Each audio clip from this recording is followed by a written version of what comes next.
ইসরায়েলের আকাশে যেন অদ্ভুত এক অস্থিরতা। কিছুদিন আগেও শহর জুড়ে কাকের অস্বাভাবিক আচরণে চাঞ্চল্য ছড়িয়েছিল, আর এবার সেই রহস্যকে আরও ঘনীভূত করে হাজির হয়েছে মৌমাছির ঝাঁক। হঠাৎ করে দল বেঁধে মানুষের দিকে ধেয়ে আসা এই মৌমাছিরা সৃষ্টি করেছে আতঙ্ক, কৌতূহল আর নানা প্রশ্ন।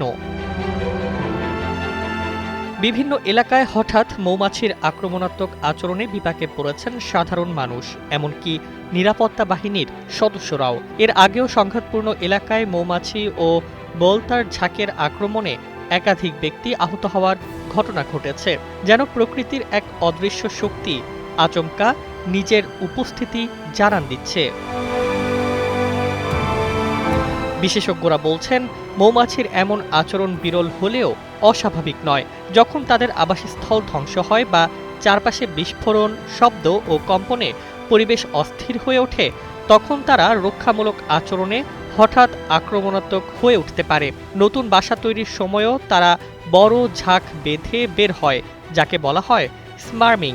কিন্তু বর্তমান পরিস্থিতিতে সেই স্বাভাবিক আচরণ যেন ভয়ঙ্কর রূপ নিয়েছে। তবে ঘটনাটি ঘিরে সবচেয়ে বেশি আলোড়ন তুলেছে ভিন্ন এক ব্যাখ্যা। সামাজিক যোগাযোগ মাধ্যমে ছড়িয়ে পড়েছে নানা ধর্মীয় ব্যাখ্যা। কেউ বলছেন এটি কেবলই প্রাকৃতিক নয়, বরং একটি সতর্ক সংকেত।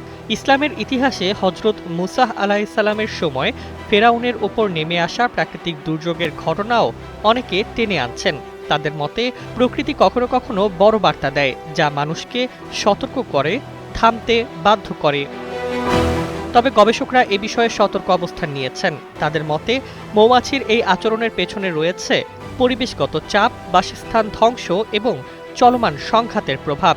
সরাসরি কোনো ঐশী শাস্তি হিসেবে ব্যাখ্যা করার মতো প্রমাণ নেই। তবুও প্রশ্ন থেকে যায়, কেন হঠাৎ এমন অস্বাভাবিকতা?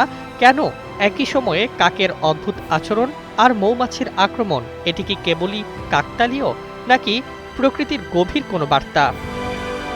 উত্তর যাই হোক, ইসরায়েলের আকাশে ভেসে বেড়ানো মৌমাছির এই ঝাঁক এখন শুধু আতঙ্ক নয়, একটি রহস্য যা ভাবাচ্ছে সবাইকে।